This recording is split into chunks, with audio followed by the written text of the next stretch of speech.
programs to disperse materials into the atmosphere using aircraft.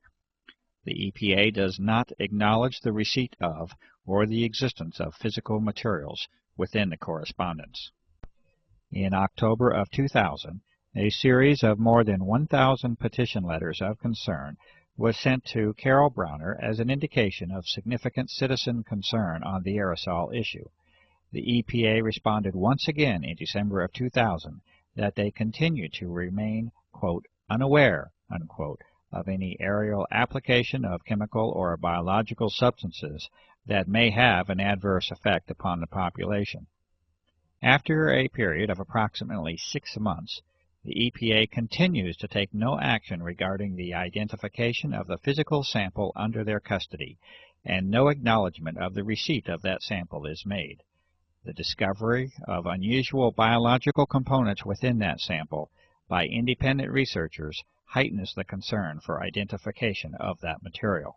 In response to an inquiry from Senator Jesse Helms of North Carolina to the Environmental Protection Agency, Region 4, the EPA once again responds with the phrase of choice, that is, the EPA is, quote, not aware, unquote, of any programs to disperse materials on the population using aircraft. The EPA expresses its appreciation over concern about protecting the environment and is hopeful that their reply addresses any concerns.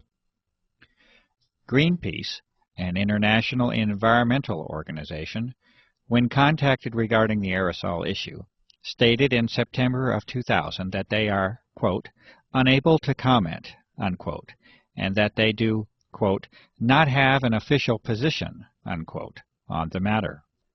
In a separate correspondence, Greenpeace responded to a citizen that they are concerned about global environmental problems and that they do not have local chapters that can help with this particular situation. In October of 1999, Senator Jeff Bingaman of New Mexico replied to a concerned constituent that the Air Force has assured to him that what is being observed are simply normal aircraft contrails. It is further stated that although there may be the appearance of an aerosol operation, this is not the case. Senator Bingaman also informs the constituent that he will ensure that the Air Force will reassure people about this issue. United States Senator Richard Lugar replies to a constituent in July of 2000 that what is being observed is simply a normal contrail, as has been seen since the close of World War II.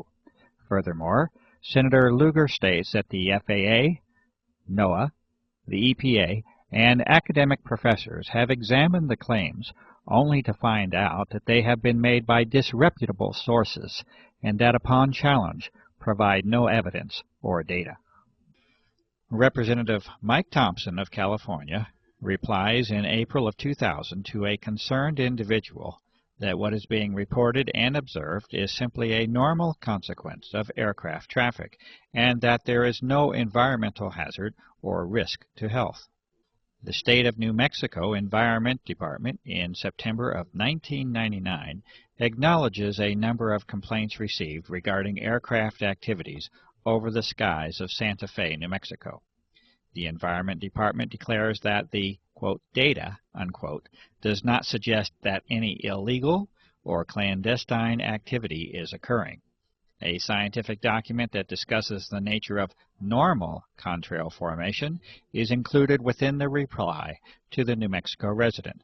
The citizen is advised to keep the department abreast of any concerns. The Attorney General of New Mexico, Patricia Madrid, in November of 1999, also acknowledges multiple inquiries to her office regarding unusual aircraft operations. The Attorney General declares that there is, quote, substantial evidence, unquote, that the activity and contrails are well within the range of normal aerial activity.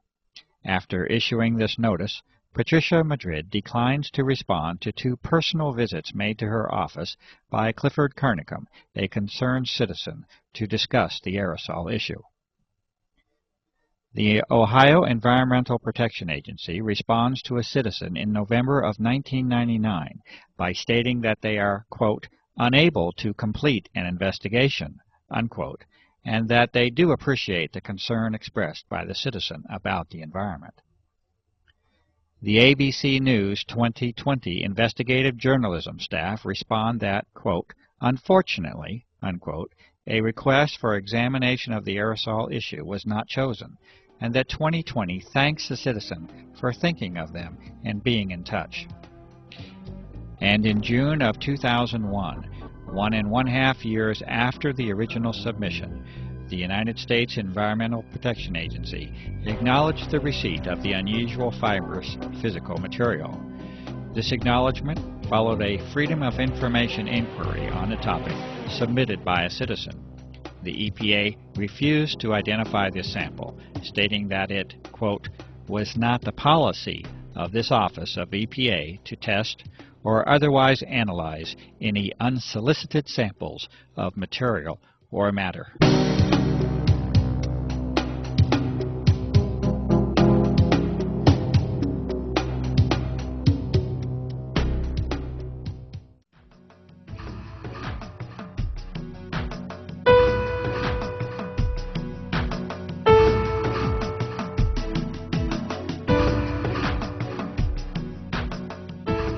Since the beginning of 1999, a series of more than 36 scientific, physical, observational, and analytic methods have been used to examine the dramatic alteration of the atmosphere that has taken place. These tests have been conducted with much labor, time, and expense. They have been conducted with very limited resources and equipment, much of it requiring original construction, development, or modification. What follows is a partial presentation of these sampling methods. The diversity and thoroughness of examination is apparent in the work that has now spanned more than 5 years. The officials and authorities have not attempted to replicate these testing methods, at least not publicly. They have not reacted to the results in any formal fashion, and they have not tangibly responded to the many calls for public inquiry and investigation that have been made. The methods and results of all testing procedures are available on the website www.carnicom.com, and this research represents a substantial body of information that may be helpful in interpreting the designs and motivations behind the aerosol operations.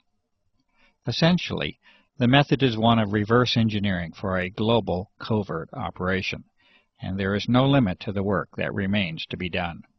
These findings, conducted for more than 5 years, are offered to the public. These studies begin with an examination of chemtrails themselves, a very common and ordinary phenomenon involving the freezing of water vapor into ice and their subsequent dissipation through evaporation and mixing. Meteorological studies of contrail formation and cloud formation have been made. Visibility standards and their reduction from a maximum of 40 to 10 miles have been called to attention. A study of pH, or of acid and alkalinity level, of rainfall has been conducted by a network of concerned citizens across the country. Highly unusual statistical results are present in the vast majority of these studies. Telephotos have been captured in the earlier phase of operations that directly show emissions from aircraft that are in complete defiance of any normal contrail formation. These unusual emissions are not a result of environmental conditions. They originate from the aircraft and can be shown in these cases to have no dependence upon even the engines of the aircraft. HEPA, or high-efficiency particulate air filters, have been used in various states to directly filter the outdoor air in repeated tests. Some of the materials found include the repeated presence of unusual filaments, a gel formation, crystals, and powders. Extraordinary levels of particulate materials have been directly observed and recorded using simple methods discovered by citizens across the country. These methods include the corona of the sun and extremely powerful lamps. Caution with the solar method is especially advised. These observations have been taken under the most ideal weather and air quality conditions. and they nevertheless provide alarming and direct evidence of the substantial changes that have occurred in our atmosphere. Rainwater samples have been distilled to concentrate any solid materials or particulates. Metallic-based materials are evident